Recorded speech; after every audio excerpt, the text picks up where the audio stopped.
Olá pessoal, tá me ouvindo aí? Bom dia, boa noite, boa tarde. Como é que tá essa quarentena miserável? Deve estar horrível, né?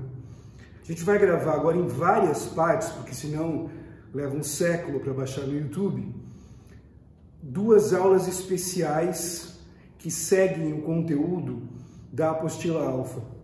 Então a gente vai gravar o que vai ser a aula 23 estrela e a aula 24 estrela. São dois complementos teóricos às aulas que você vai assistir ou já assistiu lá no Ângulo Box com o Miranda. Claro que na aula dele não dá tempo de abordar todos os assuntos, eu vou me aprofundar em alguns deles, porque eu acho bem bacana. Queria lembrar que se você não está acostumado comigo, é melhor tirar as crianças da sala, porque pode ser que saia alguma coisa que não agrade ou assuste a criança. Então, lembrar disso. Essa é uma aula para 16 anos ou mais. Bom, a gente vai falar hoje, então, do modelo padrão da física de partículas. Essencialmente, eu vou tentar descrever para você como é que a física de hoje descreve o mundo do muito pequeno, o mundo subnuclear. Para isso, eu dei o título da aula do que tudo é feito. Então, vamos tentar entender do que tudo é feito. Para entender do que tudo é feito, a gente tem que usar um modelo primeiro, que é o modelo da grande explosão.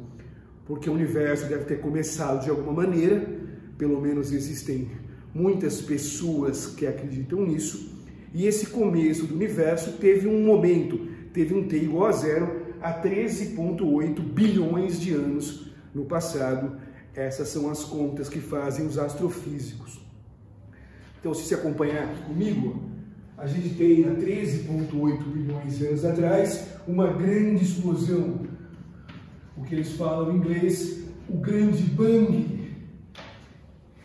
E nesse evento, nessa grande expansão inicial, onde toda a energia estava concentrada, todo o espaço estava concentrado e o tempo não existia, tudo começou com uma grande expansão e se chama a grande explosão, o Big Bang. Muito bem.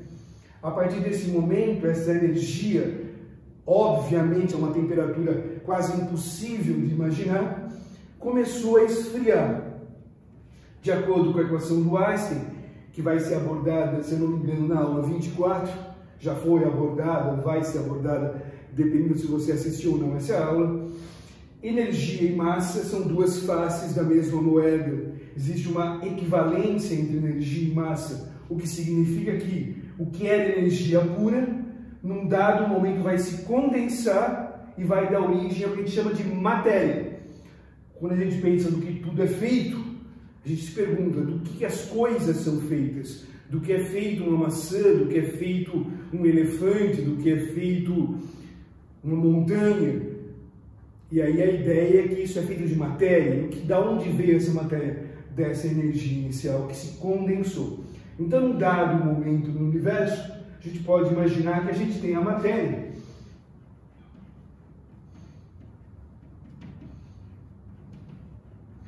Daqui a pouco a gente vai ver que é a matéria, mas também a antimatéria e aquilo que a gente vai chamar das forças, dando uma situação do universo naquele instante. E aí a pergunta é, mas o que é essa matéria? Bom, dentro do modelo padrão, que é o modelo da física atual, a gente vai dividir essas partículas em duas famílias. Aí o cara de biologia vem falar, família das dicotiletôneas, não, nada a ver com planta. Essas duas famílias são as famílias dos férmions e a família dos bósons. Então eu posso dividir todas essas partículas elementares, todos esses tijolinhos da criação, usando um critério de separação. E que critério é esse? O critério é o spin, que é uma propriedade que as partículas elementares possuem. O spin, conhecido como momento magnético intrínseco, para a física quântica é um número, é o resultado de uma operação matemática. E o resultado dessa operação ou dá inteiro ou dá uma fração. Se o resultado dá uma fração, a partícula é chamada férmio. Aí se pergunta, mas por que férmio? Em homenagem a Fermi, que é um físico muito importante da mecânica quântica, Enrico Fermi, um dos principais, vamos dizer assim, pais do neutrino, partícula que vai ser descoberta um tempo atrás, mas o Fermi, junto com o Einstein, construiu uma teoria. Existe a estatística de Fermi, Fermi-Dirac, desculpe. E essa estatística de Fermi-Dirac explica como são essas partículas que têm um spin, que é uma fração. Já as partículas que têm um spin inteiro, aí sim, em homenagem a Bose-Einstein, porque respeitam a estatística de Bose-Einstein, são explicadas, são catalogadas dessa maneira. Então, tentando te acalmar, que isso é um assunto esquisito, bem estranho, mas que vai ficar claro. Então, da matéria inicial, primordial, lá há muito tempo atrás, a gente pode dividir ela em duas famílias. Os férmions, que são partículas que têm spin, que é uma fração.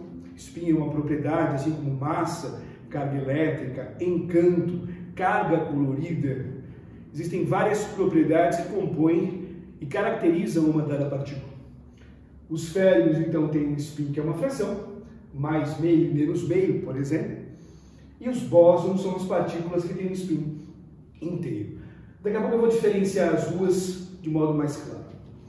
Bom, mas aonde eu quero chegar? Eu quero chegar aqui. Eu quero chegar depois de anos de muita pesquisa.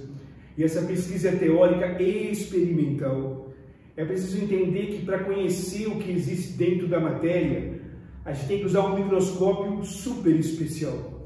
E esse microscópio, na verdade, são os aceleradores de partículas, onde em altíssima energia, energias absurdas, a gente consegue simular o que aconteceu no início do universo, colidir partículas para tentar investigar se elas têm ou não subestrutura.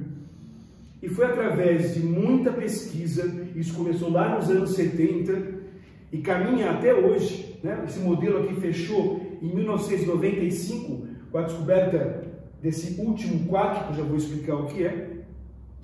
E o que eu vou te apresentar agora é o que a gente chama de tabela periódica da física, onde a gente vai catalogar primeiramente os férmions fundamentais. Então vamos lá. Lembrando que os férmions são as partículas que têm um spin semi-inteiro. Quais são, Alan, então, os férmions fundamentais do universo? Quais são os tijolos de Deus ou do demônio? Depende de quem você acredita. Como diria o grande filósofo da ESPN, quem é? Me diga quem é o seu Deus. Mas deixa para lá, Rômulo Mendonça, grande filósofo. Mas vamos aqui discutir quem são os férmions fundamentais. Eles se dividem em 6 quarks e 6 leptons. Cada quark tem um sabor, ele tem um nome diferente, e assim eles foram chamados. Os dois principais, o quark up e o quark down. Aí eu tenho o quark charme e o quark strange. E aí eu tenho finalmente o quark top e o quark bottom. Esses são os 6 quarks catalogados e conhecidos da natureza.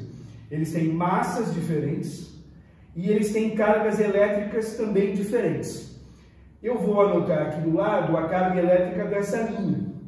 Então, o quark U, ou up, o quark C, ou charme, o quark T, ou top, todos eles têm a carga elétrica 2/3 do valor elementar, medido por Millikan. Márcio ou Mariana comentou lá na aula do ângulo box. A carga elementar, que foi medida por Millikan, ela é de 1,6 vezes 10 a menos 19 do Coulomb, que é a unidade de carga do sistema internacional.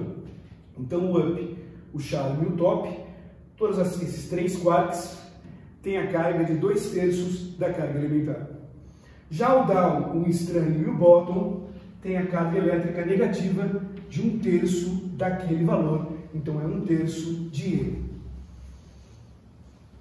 Esses são os 6 quarks conhecidos. Aonde eles vão aparecer na matéria atômica, daqui a pouco, tenha paciência. Aí a gente tem, além dos 6 quarks, os chamados 6 leptons, que são esses tijolinhos que têm a carga inteira.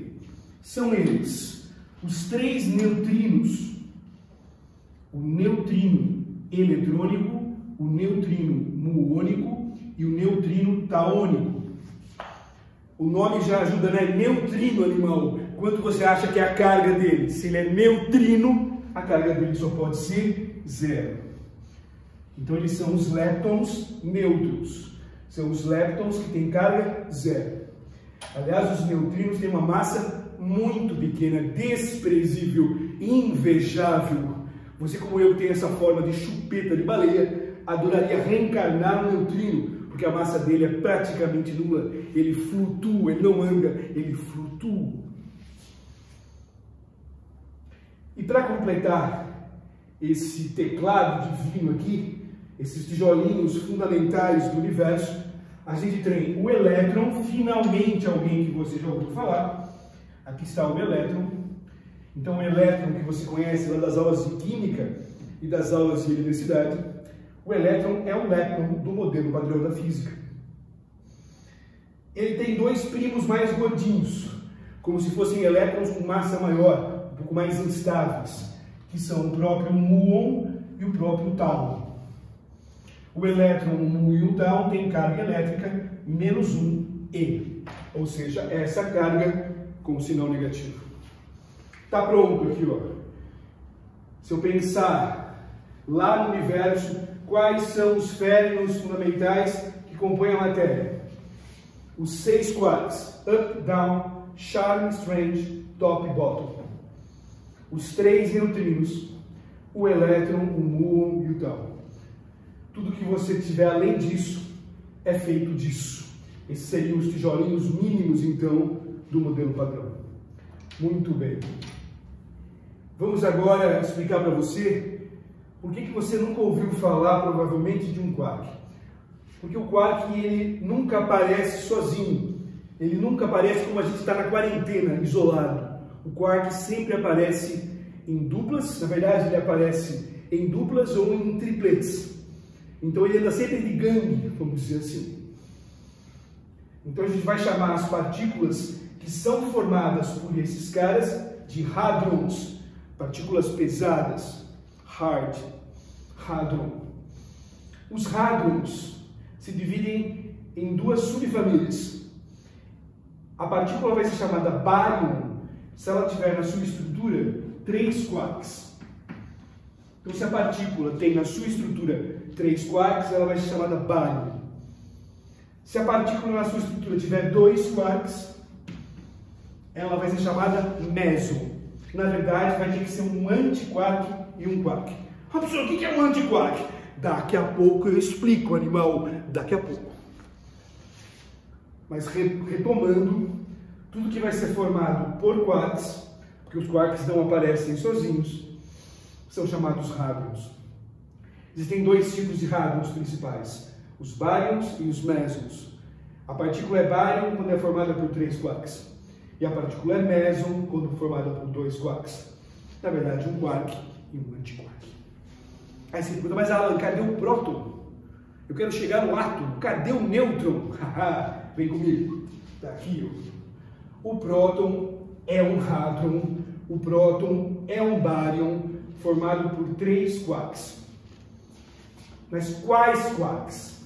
Bom, essa família que eu vou destacar aqui, ó, essa é a família 1. Ah, professor, alcalino terroso?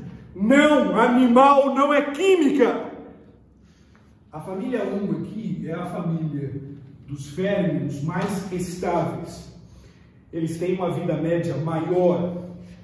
Todos os outros, passados alguns milissegundos, decaem neles. Então, esses são os mais estáveis. Como você não desintegrou nesse segundo, é porque na sua composição existem quarks da família 1. Portanto, apenas quarks do tipo up e do tipo down. Bom, mas vamos pensar então. Quem será que é a subestrutura do próton? O próton é um hadron, ele é um bárion, formado por quais quarks? Se você reparar na carga elétrica, você já vai ter a resposta. Porque você sabe que o próton tem que ter carga mais 1e. Então, ele não pode ser formado por 3 ups. Ah, professor, por que não? Se ele fosse formado por 3 ups, a carga dele seria mais 2. E você sabe que a carga do próton é mais 1. Ah, professor, 3 Down então? Não, animal. Se ele fosse formado por 3/4 do tipo Down, 3 vezes menos 1/3, a carga dele seria menos 1. E você sabe que o próton tem carga mais 1. Então a única combinação possível para que a soma das cargas dê a carga do próton são 2 quarks do tipo up e 1 quark do tipo down. Up, up, down. Esse é o próton. Então o próton não é uma partícula fundamental. O próton é formado por 3 outras partículas, por 3 quarks, num arranjo de quarks do tipo U e do tipo D. Como a gente conhece a carga do próton, a gente deduz que ele é formado por 2 quarks do tipo up e 1 quark do tipo down. E o nêutron? Bom, o nêutron você sabe que tem carga igual a 0. Como ele é também formado por um arranjo de U's e D's, para que dê 0 só tem uma possibilidade. 1 quark do tipo up, 2 quarks do tipo down. Então, enquanto o próton é up, up, down, o nêutron é up, down, down. Ufa! Agora, juntando o próton e o nêutron e um punhadinho de elétrons, a gente tem toda a matéria que a gente conhece, toda a matéria da tabela periódica, toda a matéria desse universo que a gente conhece e não gosta muito, mas tem que suportar. Então, a matéria atômica, prótons, nêutrons e elétrons. O próton é formado por 3 quarks, o nêutron é formado por 3 quarks, e o elétron, a princípio, é uma partícula que não tem subdivisão, ele é um lepton do modelo padrão. Bom, essa foi a parte 1 da aula, a gente vai voltar daqui a instantes, gravando a parte 2, onde eu vou falar um pouco sobre as antipartículas e vou tentar deixar tudo isso um pouco mais claro, se é que é possível.